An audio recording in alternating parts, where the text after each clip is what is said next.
चंद्र राशि तुला का मासिक राशिफल दिसंबर 2025। स्वास्थ्य दिसंबर मासिक राशिफल 2025 के अनुसार यह महीना स्वास्थ्य के दृष्टिकोण से औसत रहने की संभावना है। महीने की शुरुआत में आपकी राशि के स्वामी शुक्र महाराज दूसरे भाव में सूर्य और मंगल के साथ रहेंगे, जिससे स्वास्थ्य ठीक ठाक रहेगा। उसके बाद 4 तारीख से वक्री बृहस्पति नवम भाव में जाकर प्रथम भाव को देखेंगे और आपके स्वास्थ्य में बढ़ोतरी करेंगे। लेकिन शनि महाराज पूरे महीने छठे भाव में विराजमान रहेंगे और पंचम भाव में राहु भी पूरे महीने विराजमान रहेंगे। वहीं वक्री बृहस्पति की दृष्टि भी 4 तारीख से पंचम भाव पर पड़ेगी, जिससे पेट से जुड़ी समस्याएं, अपच, एसिडिटी और पाचन तंत्र से संबंधित समस्याएं परेशान कर सकती हैं। हालांकि 7 तारीख से मंगल महाराज आपके तीसरे भाव में आकर आपके साहस और पराक्रम में बढ़ोतरी करेंगे और आपके स्वास्थ्य को उत्तम बनाएंगे। जो स्वास्थ्य समस्याएं चल रही होंगी उनमें भी कमी करेंगे। ऐसे में आपकी समस्याएं कम होंगी और आपकी स्थिति बेहतर होगी। आपकी राशि के स्वामी शुक्र महाराज भी 20 तारीख से तीसरे भाव में आ जाएंगे और दूसरे भाव में 6 तारीख से बुध महाराज विराजमान रहेंगे। सूर्य भी 17 तारीख से तीसरे भाव में आकर स्वास्थ्य को बेहतर बनाएंगे, लेकिन बीच बीच में आपको त्वचा से संबंधित एलर्जी या समस्याएं महसूस हो सकती हैं। उनके प्रति सावधानी बरतें और बदलते हुए मौसम में अपना ध्यान रखें। करियर के दृष्टिकोण से यह महीना ठीक ठाक रहने की संभावना है। महीने की शुरुआत में बृहस्पति महाराज अपनी उच्च राशि कर्क में आपके दशम भाव में विराजमान रहेंगे। आप अपने अनुभवों का लाभ कमाएंगे। आपकी प्रतिष्ठा बढ़ेगी। कार्यक्षेत्र में आपके वरिष्ठ अधिकारी आपको प्रेम देंगे। हालांकि 4 तारीख से ही बृहस्पति महाराज वक्री अवस्था में मिथुन राशि में भाग्य स्थान में चले जाएंगे और वहां से आपके प्रथम, तृतीय और पंचम भाव को देखेंगे, जिससे नौकरी में स्थान परिवर्तन के योग बन सकते हैं।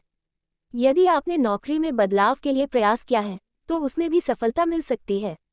छठे भाव में पूरे महीने शनि महाराज विराजमान रहेंगे, जो कठिन मेहनत से आपको नौकरी में लाभ देंगे। व्यापार करने वाले जातकों के लिए महीना अच्छा रहेगा। बुध महाराज महीने की शुरुआत में प्रथम भाव में बैठकर सप्तम भाव को देखेंगे और सप्तम भाव के स्वामी मंगल महाराज महीने की शुरुआत में सूर्य और शुक्र के साथ दूसरे भाव में और 7 तारीख से आपके तीसरे भाव में विराजमान रहेंगे। आपकी मेहनत और आपकी जोखिम लेने की प्रवृत्ति व्यवसाय में आपको लाभ प्रदान करेगी और इस महीने आपका व्यवसाय अच्छा चलेगा। प्रेम, विवाह, व्यक्तिगत संबंध। यदि आपके प्रेम जीवन की बात करें तो पंचम भाव में पूरे महीने राहु महाराज विराजमान रहेंगे।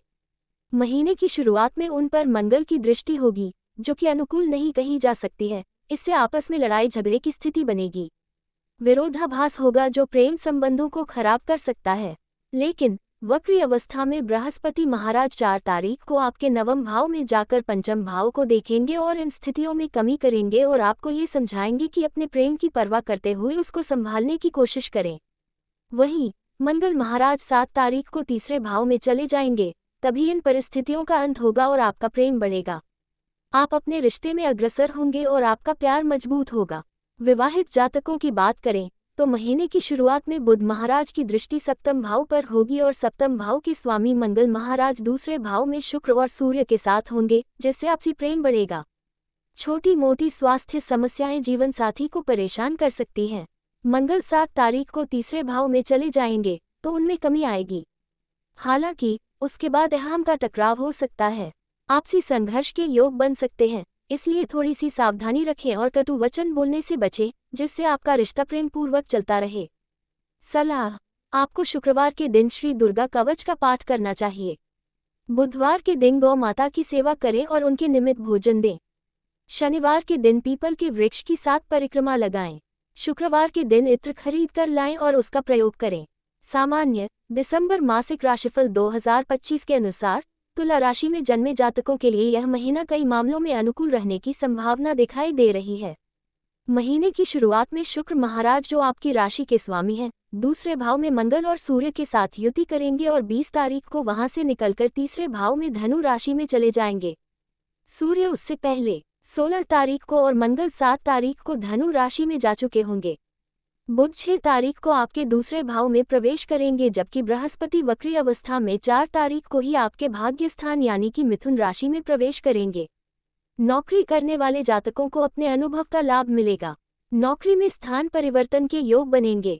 व्यापार करने वाले जातकों के लिए भी अनुकूल समय रहेगा, जहां वह पराक्रम दिखाएंगे, यानी कि जितनी मेहनत करेंगे उतना ही अच्छे उनको परिणाम प्राप्त होंगे। वैवाहिक संबंधों के लिए ये समय अनुकूलता लेकर आएगा। हालांकि महीने की शुरुआत में कटु वचन बोलने से बचना चाहिए। प्रेम संबंधों के लिए समय वैसे तो अच्छा रहेगा, लेकिन बीच बीच में कुछ समस्याएं उत्पन्न हो सकती हैं। विद्यार्थी वर्ग के लिए यह महीना लाभदायक साबित होगा। राहु महाराज की कृपा से तेज बुद्धि मिलेगी, जिसको वह सही दिशा में लगाकर अपनी शिक्षा में आगे बढ़ सकते हैं। आर्थिक रूप से यह महीना अच्छा रहेगा। हालांकि आपके कुछ खर्च बने रहेंगे, लेकिन आपको उनसे ज्यादा समस्या नहीं होगी। आपको इस महीने स्वास्थ्य का थोड़ा ध्यान रखने की आवश्यकता पड़ेगी। वैसे तो कोई बड़ी समस्या नहीं आएगी, लेकिन लापरवाही दिखाना और खानपान पर ध्यान न देना नुकसानदायक साबित हो सकता है। वित्त, यदि आपकी आर्थिक स्थिति को देखा जाए तो आपके लिए यह महीना अच्छा रहने की संभावना है। महीने की शुरुआत में ही सूर्य, मंगल और शुक्र आपके दूसरे भाव में रहकर आपकी आर्थिक स्थिति को मजबूत बनाएंगे। आपको सरकारी योजनाओं का लाभ मिलेगा। बैंक बैलेंस बढ़ाने के योग बनेंगे। परिवार की आमदनी में भी बढ़ोतरी होगी। बृहस्पति महाराज की दृष्टि भी दूसरे भाव पर रहने से पारिवारिक धन में वृद्धि होगी, जिससे आपके परिवार में धन समृद्धि आएगी और परिवार की आर्थिक स्थिति में इजाफा होगा। महीने की शुरुआत में घर की संपत्ति भी बढ़ सकती है और उसके बाद 6 तारीख से बुध महाराज भी आपके दूसरे भाव में प्रवेश करेंगे। ऐसे में विदेशी माध्यमों से भी धन आने के योग बनेंगे। भाग्य सहायक बनेगा, जिससे रुके हुए काम बनेंगे और आपकी योजनाएं शुरू होकर आगे बढ़ेंगी। इसके फलस्वरूप आपको आर्थिक लाभ प्राप्त होगा। आपका मन शेयर बाजार में लाभ कमाने की तरफ अग्रसर होगा, इससे भी आपको लाभ के योग बनेंगे। मित्र एवं परिवार, दिसंबर मासिक राशिफल 2025 के अनुसार यह महीना पारिवारिक रूप से अच्छा रहने की संभावना दिखाई दे रहा है। बृहस्पति महाराज महीने की शुरुआत में दशम भाव में बैठकर सप्तम दृष्टि से चतुर्थ भाव और पंचम दृष्टि से दूसरे भाव को देखेंगे। ऐसे में वह आपकी पारिवारिक समस्याओं को दूर करेंगे और परिवार में सामंजस्य को बढ़ाएंगे। महीने की शुरुआत में दूसरे भाव में सूर्य, मंगल और शुक्र विराजमान रहेंगे, जो परिवार की आर्थिक स्थिति को मजबूत बनाएंगे। परिवार के सदस्यों में प्रेम भी बढ़ाएंगे। 6 तारीख को बुध दूसरे भाव में आ जाएंगे। 7 तारीख को मंगल यहां से निकलकर तीसरे भाव में जाएंगे और फिर 17 तारीख को सूर्य और 20 तारीख को शुक्र भी तीसरे भाव में चले जाएंगे। पारिवारिक सदस्यों के बीच आपसी प्रेम भावना देखने को मिलेगी। भाई व बहनों का सहयोग आपको प्राप्त होगा। आपको किसी कार्य व्यवसाय में भी आपके भाई बहनों का सहयोग प्राप्त होने के अच्छे योग बन रहे हैं। परिवार के बुजुर्ग सदस्य अच्छी स्थिति में रहेंगे और उनका स्वास्थ्य लाभ प्राप्त होगा, जिससे परिवार में खुशी बनी रहेगी। महीने की शुरुआत में परिवार में कोई शुभ कार्य हो सकता है।